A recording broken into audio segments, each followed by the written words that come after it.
제목은 바벨론의 유래와 정체성이라고 하는 거예요.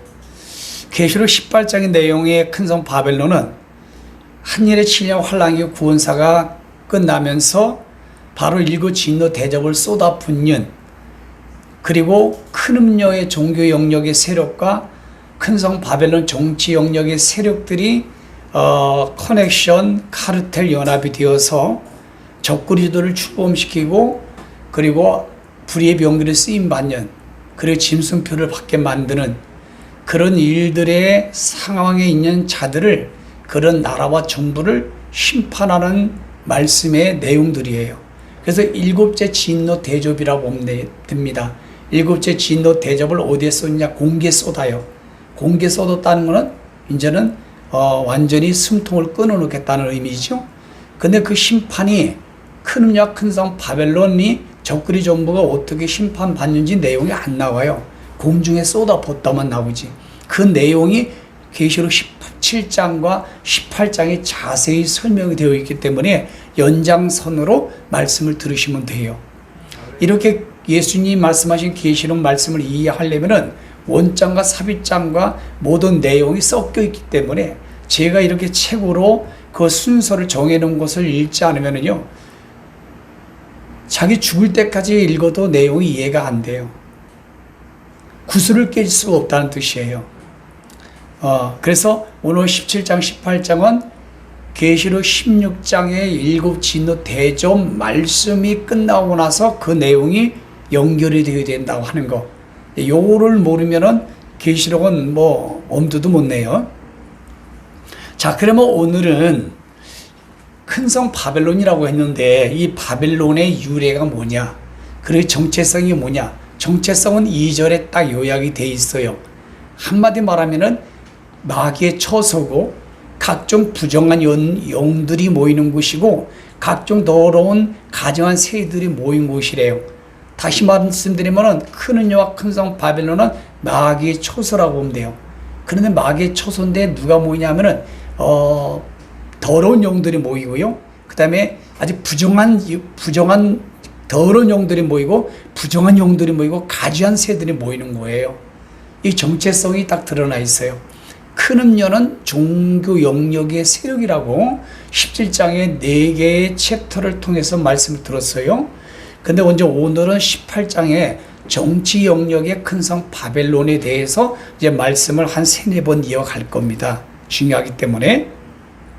현재 예수님 말씀하신 계시록 17장 큰 음녀의 세력과 종교 영역 세력과 예수님 말씀하신 계시록 18장의 큰 성 바벨론의 정치 영역의 카르텔은 현실적으로 지금 이 말씀이 진행되고 있고, 현실적으로 지금 우리 예수 믿는 사람들에게 어마어마한 그 박해와 탄압의 칼날이, 화살이 지금 날라오고 있는 상황이기 때문에 이 말씀을 집중을 해야 돼요. 자, 그러면 먼저 바벨론이라고 하는 유래가 어떻게 시작이 되었느냐 하면은, 현재 이라크 수도인 바그다드가 있어요. 거기가 바벨론이에요. 메소포타미아라고 하는 뜻은 티그레스 강과 유프레스 강 사이를 메소포타미아라고 그래요. 그래서 메소포타미아 문명, 아니면 그 지역을 스메르 문명이라고 해요. 그 지역에 바로 아카드 세력이라고 하는, 아카드 제국이라고 하는 그 나라가 형성이 먼저 되었던 거예요. 성경에 창세기 10장 11장에 오기 전에. 그래서 그 유프레트스 강 그 하부 지역이 바로 바벨론의 지역이었는데, 바벨론이라는 지역이 먼저 나온 게 아니라 아카드 지역이라는 것이다. 아카드 제국의 수도가 바벨이에요. 수도가. 그래서 아카드 언어를 사용합니다. 바벨론하고 아스리아는. 아카드어. 그래서 아카드어로 신의 문이란 뜻이에요. 바벨이라는 것은. 그래서 다니엘서의 말씀 보면은 느부갓네살 왕을 강성케 하고 바벨론을 강성케 하여 그들을 불러다가 남유다를 여러분 박해하고 탄압하고 심판하고 연단 주는 말씀이 나오죠. 그 바벨이라는 것은 벨이 신의 이름이에요. 그래서 신의 문이란 뜻을 가지고 있고, 그것을 또 다른 말로는 하나님이 창세기 10장이니까 11장이니까 혼잡하게 했다. 언어를 혼잡하게 혼란하게 했다. 그것이 바벨이란 뜻이에요. 그래서 이런 단어를 알고 우리가 가정이나 인생을 살아갈 때에 이 바벨이라는 단어를 사용할 수 있는 그런 상황이 뭐냐면, 너무 내 정신이 혼란스러워 그러면 아이고 내 이 바벨의 영이 왔네 이렇게 표현할 수 있고요. 그 교회가 그 나라가 지금 대한민국이 혼란스럽죠. 그래서 우리 대한민국 바벨의 상태에 들어가 있구나 이렇게 보면 돼요. 그리고 마귀의 모든 처소고 이 사단 마귀의 그 문화의 문이 열렸잖아요 지금. 그래서 대한민국은 바벨론이다 라고 표현하는 것은 바로 신의 문, 그리고 혼잡하다 혼란하다는 뜻을 알고 사용할 수가 있다. 그러므로 여러분들이 타인을 볼 때 저 사람 왜 이렇게 혼란스러워, 저 좌파들은 왜 저렇게 하나님을 대적하고 우상 숭배 신을 들어오는 문 같은 역할을 할까, 참 저들이 큰 성 바벨론에, 저들이 참 바벨론이구나, 참 저들이 바벨이네, 이렇게 우리가 단어를 사용할 수 있겠지요. 지금 현재는 이라크 지역이에요. 바그다드에서 85km 남쪽 에일라고 하는 부근 지역에 바로 현재 바벨론이었다고 하는 것을 기억하세요. 자, 바벨론이 지금 현재 어느 나라라고요? 이라크입니다. 이라크. 예. 자, 그러면은 그리고 나서 이제 창세기 10장과 11장으로 가면은 이 바벨이라고, 바벨론이라고 하는 유래가 나와요. 창세기 10장 정도 되면은 6장, 7장, 8장, 9장에서 노아 홍수 사건이 딱 마무리가 됩니다. 그리고 홍수 이후에 노아의 아들, 첫째 아들이 누구예요? 셈. 둘째 아들은 누구예요? 함. 셋째 아들은 누구예요? 야벳. 아니, 큰 소리로 대답하셔야지, 이 정도는. 예? 셈은, 그러니까 지금 여기 이라크, 바벨론은요, 셈족 언어들이라고 하면 돼요. 셈족이 살고 있었다고 보면 돼요, 여기는. 셈이 100세에 아르박사를 낳아요. 그리고 아르박사, 들어봤죠? 아르박사를 낳고, 아르박사가 나홀을 낳고, 나홀이 데라를 낳고, 데라가 누굴 낳아요? 아브람. 아브람이 누굴 낳아요? 예? 아니, 아브람이 이삭이 낳죠. 자, 데라가 아브람과 나홀과 하란을 낳아요. 하란에서 바로 조카 롯이 태어납니다. 하란은 아버지보다 먼저 죽어요. 그래서 아브람이 롯을 잘 챙기는 겁니다. 그래서 그 지역이 하란 지역이라고 그랬죠. 아브람이 데라가 사고 있을 때 거기는 우상을 만드는 직업이 아브람의 아버지 데라가 했던 일이에요. 그런데 거기는 하나님의 선민이 아니에요. 그럼에도 불구하고 하나님의 절대 주권 안에서 구원사 경륜을 진행할 때 이스라엘 선민을 선택한 게 아니라 바로 이라크 현재 유프라테스강 밑에 지역에 있던 바로 아카드 제국의 또는 옛말로 갈대아인들, 지금 성경 말하는 바벨론, 그 지역에 아브람을 선택을 했어요. 그러니까 이스라엘을 먼저 선택한 게 아닙니다. 그러니까 하나님은 이스라엘을 세상에서 가장 작은 나라이기 때문에, 못난 나라이기 때문에, 조그만 나라이기 때문에 그들을 사용하여 하나님의 구원사 경륜을 성경에 말씀한 대로 성취되어 가고 있는 본질적인 나라로 사용하는 것 뿐이에요. 그 이전에 하나님이 바로 바벨론을 사용하여, 아카드 제국을 사용하여, 갈대아인을 사용하여 하나님이 소명을 불렀다는 것. 누구를? 아브라함을. 그것도 우상을 만드는 데라의 가정에서, 그 중에서 하나님이 아브라함을 주목한 거예요. 그래서 본토 친척 아비집을, 너의 재산과 너의 명예와 너의 모든 인간의 모든 걸 다 버리라는 거예요. 그 처음에는 버릴 수가 없죠. 하란을 갔는데 아버지 데라가 도무지 포기를 못하는 거야. 아버지 때문에 떠나질 못해, 하란을. 그러니까 아버지가 죽고 나서 하란을 떠나서 하나님이 약속한 땅으로 가요. 그걸 보면요, 아버지, 어머니, 자식이 딱 걸리는 거야. 그러니까 아브라함도 아버지 죽기까지를 기다렸어요, 하란에서. 응? 아버지를 포기해야 되는데 아버지를 모시고 가는 거야. 이런 말씀을 근거로 보면은 우리가 광야 예비처 들어갈 때 우리가 기독교를 박해하고 성경을 믿고 예수님 이름 때문에 15가지 법률적인 박해를 가지고 법을 통해서 우리를 박해하고 탄압하고 교회를 폐쇄시키고 재산을 뺏지 않습니까? 이게 성경에 다 예언이 되기 때문에 그렇게 갈 수 있다는 것을 알아야 예수 믿는 사람이에요. 그걸 모르면 교회를 그냥 종교인으로 왔다 하는 거고, 그런 걸 안 가르치는 목회는 종교인으로 비즈니스로 목회한다고 말할 수 있지 않을까, 감히 이렇게 말씀드리고 싶어요. 그래서 그 앞에 바로 아브라함처럼 하나님 명령을 받아서 본토 친척 아버지 집을 떠났지만은 아버지를 버릴 수 없는 거야. 아내를 버릴 수 없는 거야. 자식을 버릴 수 없는 거야. 그 상황이 우리 가운데도 오지 않을까? 아브라함처럼 믿음 없잖아요, 우리.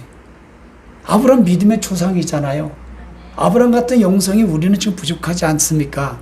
그때에 이런 말씀을 고민을 좀 해봐야 돼요.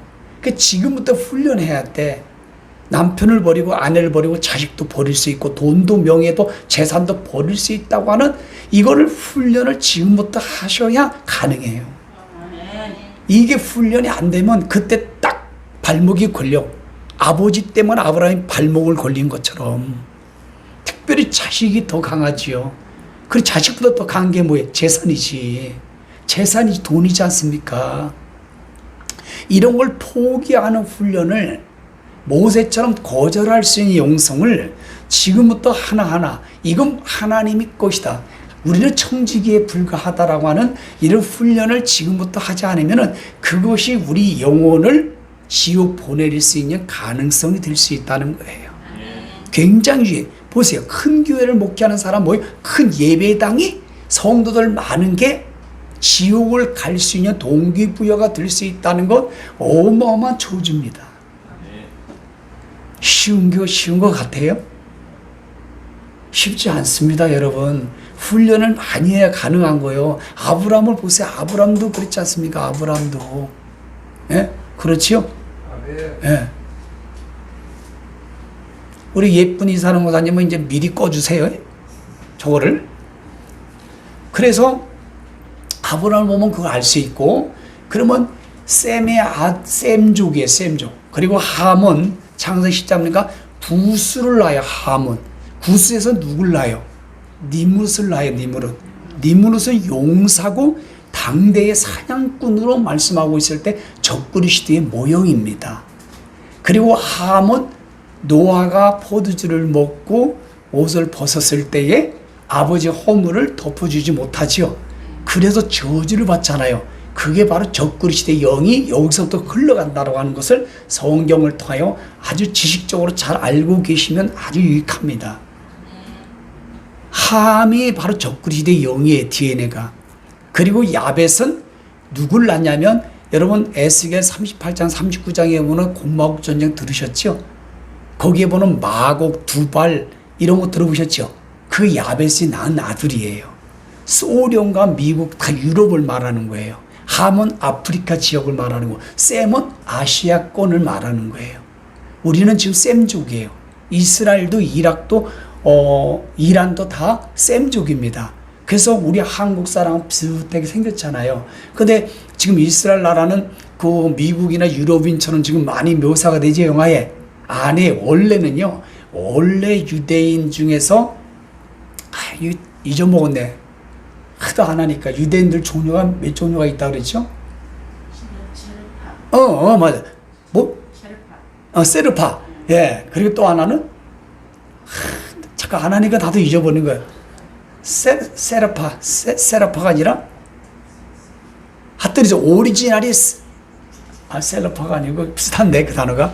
오리지널이 있어요. 오리지널이 이 한국 셈족이에요. 한국계. 그게 오리지널 유대인들인데 지금은 다 야벳의 모습이 지금 나와 있죠. 이게 유대인의 종교로 짬뽕돼서 그런 거예요. 원래는 예수님은 이 우리처럼 생겼어요. 모습이. 아셨죠? 셈족입니다. 지금 여기도 셈족 언어를 사용했다는 거예요. 아카드 제국이었어요. 원래는 바빌론 제국 이전에. 그러니까 주전 한 2300년 전에 이 아카드 제국이 형성이 됐다는 거. 유프라테스 강 하부에서. 이거는 유래를 좀 알고 있으면 성경을 이해하는 데 도움이 돼요. 그리고 창세기 10장에 가서 바로 노아의 후손들이 이렇게 전 세계로 퍼져서 지금의 백인종, 흑인종, 그리고 항인종이 여러 퍼졌다. 그리고 왜 색깔이 같냐고 묻는다면 모르겠어요.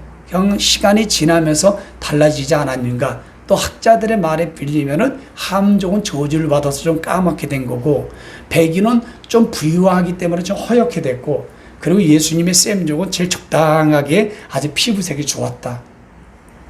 어떤 사람은 장난으로 하나님이 이렇게 좀 사람을 만들 때 아프리카 사람은 너무 새카맣게 곱고 백인들은 좀 일찍 꺼냈고 아프리카는 적당하게 꺼내가지고 어쨌든 재미있어요. 그리고 나서 창세기 10장에 가보면은 이들이 탑을 쌓아요. 구스의 아들 누구요? 니무르시. 그런데 어떤 모습으로 탑을 쌓는가를 보십시오. 첫 번째는요, 이들이 탑을 쌓는데 하늘 꼭대기에 닿게요. 여기부터 교만이에요. 이게 루시퍼의 영이 흘러 들어간 겁니다. 루시퍼가 보면은 이사야 14장과 에스겔 28장에 보면은 루시퍼는 세 천사장 중에서 가장 아름답게 창조했죠. 찬양을 담당을 했어요. 그래서 하나님처럼 되리라. 너무 아름다워서 교만함으로 하나님을 대적했다고 그랬죠. 이게 바로 루시퍼가 적그리스도 용이잖아요. 좀 거기서 용이잖아요. 용.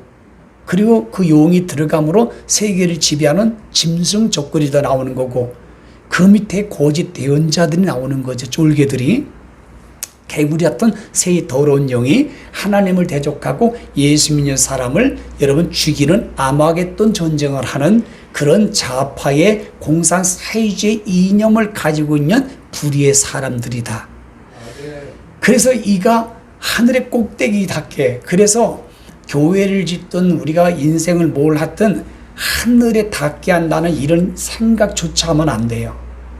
그러면 두 번째는 뭐냐면 자기들이 우리의 이름을 내고, 두 번째 이게 큰 여러분 루시퍼의 영이고 니무르스의 영이고 적그리스도의 영이 들어간 사람은요 항상 예수님의 이름을 내는 게 아니에요. 자기의 이름은 세상과 나는 간고도 없고 이 간증이 돼야 되는데요, 항상 교회 보면요 담임 목사 이름을 내고 교회 이름을 내고 뭐 CT에서 CBS 방송 가면 다 자기 이름을 드러내잖아요. 전단지에 보면요 다 교회 이름을 냅니다.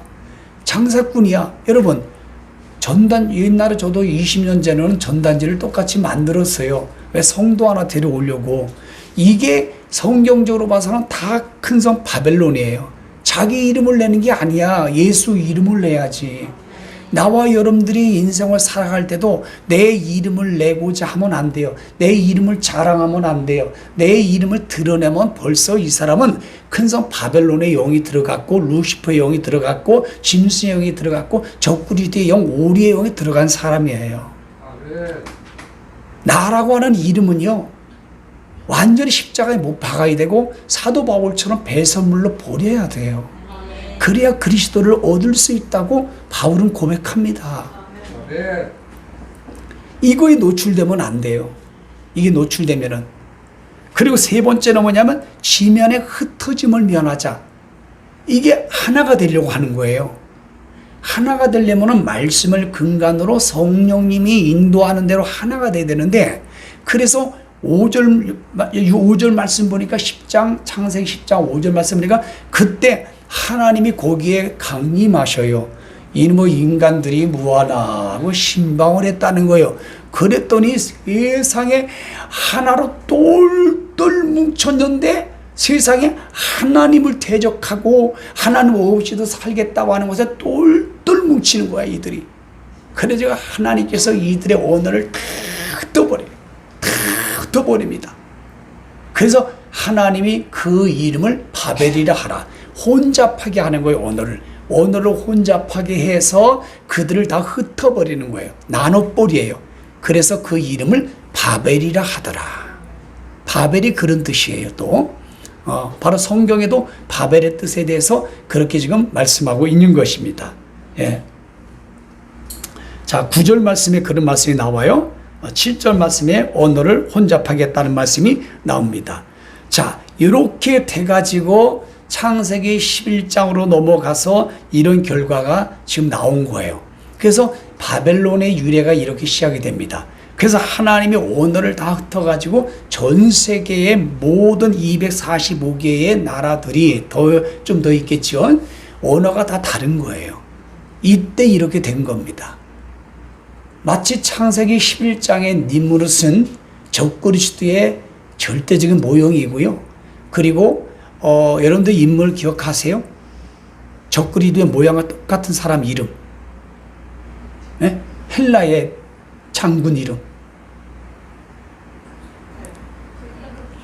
안티오코스 에피파네스 4세. 그 사람 이름은 꼭 기억을 하셔야 돼요. 아셨죠? 예. 그래서 하나가 되는 거예요. 그래서 적그리스도는 세계 대통령이 하나가 되잖아요. 대통령 하나가 나오잖아요. 적그리스도 통총이.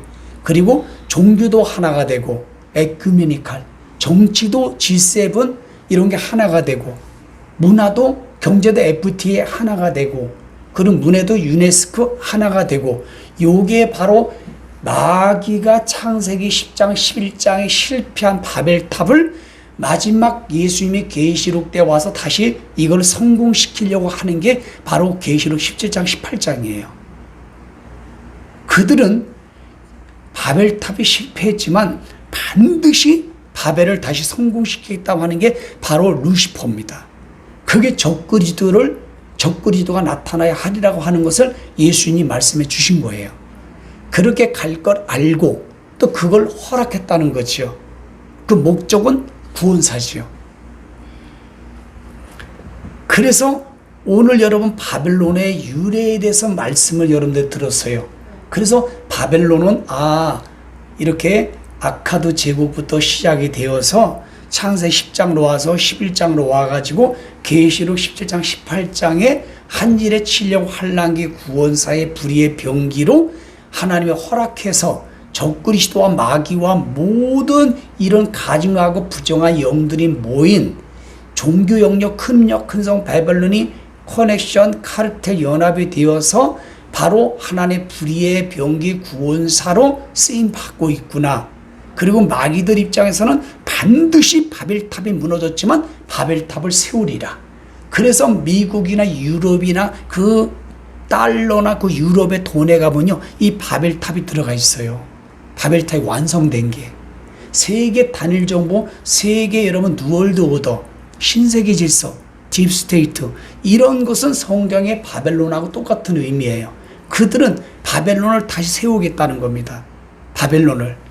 그런데 하나님이 그것을 구원사의 경륜으로 허락해 가면서 불의 경기를 사용하다가 그냥 멸망시키는 거예요. 여기 보세요. 무너졌다. 한 시간에 다 무너뜨립니다.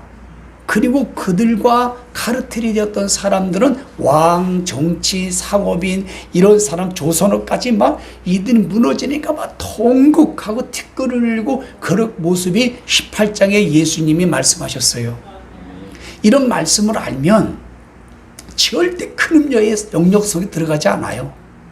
절대 큰 성 바벨론에 정치인이 되고 국회의원이 되고 돈을 많이 주겠다, 너를 내가 뭐 한 자리 주겠다 할지라도 이런 말씀을 안다면 이런 자에 거절할 수밖에 없다는 거예요.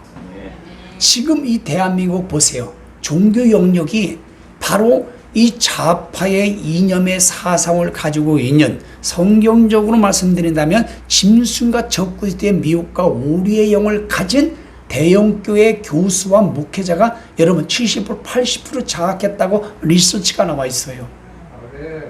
그들은 다 종교 영역 큰 음료 세력들입니다. 이 큰 음료의 종교 세력들은 뭡니까? 여러분, 적그리스 정부를 만들어내는 역할을 해요.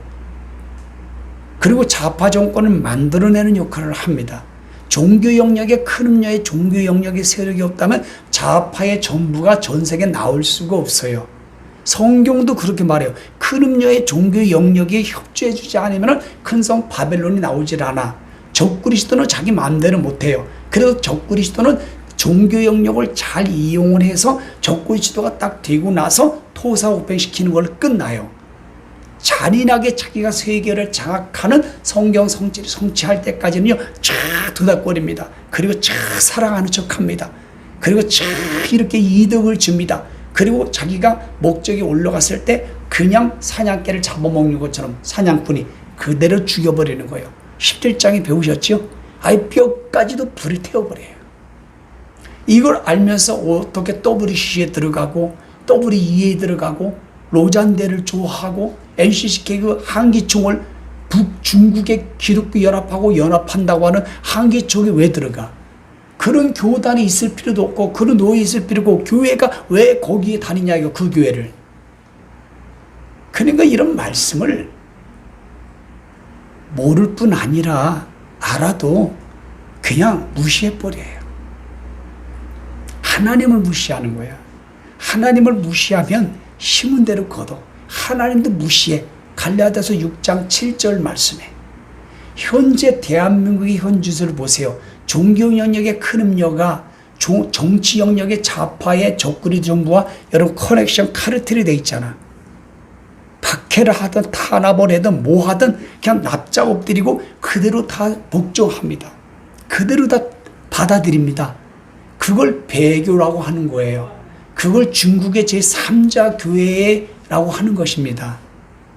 그리고 나서 독일처럼 나중에는 뭡니까? 나라에서 그 교회를 재정도 지원해주는 거기까지 분명히 드러날 가능성이 많아요.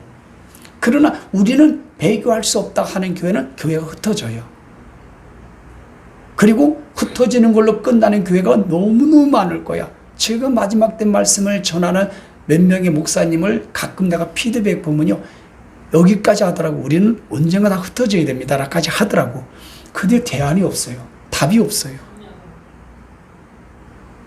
아니면 뭐 다 죽읍시다 하든지 순교합시다 하든지 뭐 대안이 있어야 될 거 아닙니까? 근데 흩어질 날이 온대.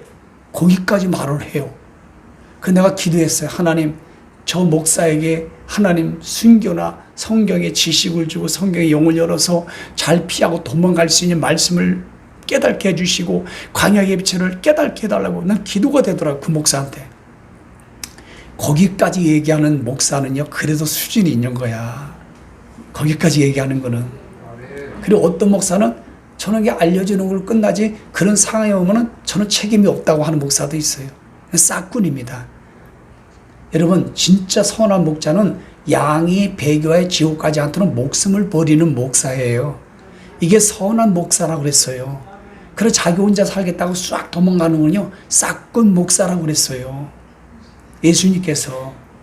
저는 정말로 신앙 양심상 내게 맡긴 우리 성도들과 가족들을 그냥 버리고 나 혼자 잘 먹고 잘 살고 믿음 지키겠다고 난 도망갈 수가 없어. 나는 내 몸 다 불태워서 순교하는 한이 있어도 내게 맡긴 양들을 그 법 앞에, 악법 앞에, 권력 앞에 절대로 타협하고 혼합하고 인분주의로 변질주의로 가서 배교하여 지옥 가게 만들 수는 없어요. 그러니까 지금 우리나라를 보세요. 15가지의 법을 만들어서 차별금지법, 종탑 내려야 되고, 성경 폐쇄시켜야 되고, 여러분 예수만이 구원 있다고 말 못하게 만들고, 그 다음에 뭡니까? 동성애 인정하는 법을 만들고, 그리고 또 뭡니까? 크리스마스 때도 나가지도 못하지요. 거기다가 전도 못하죠. 15개 법을 만들어가지고. 그냥 그거를 이 악한 이재명 정부가 모델로, 샘플로 한번 해봤잖아요. 그런데도 꼼짝 못하잖아. 샘플로 해봤잖아요. 특별한 검을 가지고 아무데나 쑤시고 다니는 게 특검이라고 해요. 그런데도 한국 기독교와 한국 교회들은 찍소리 못해.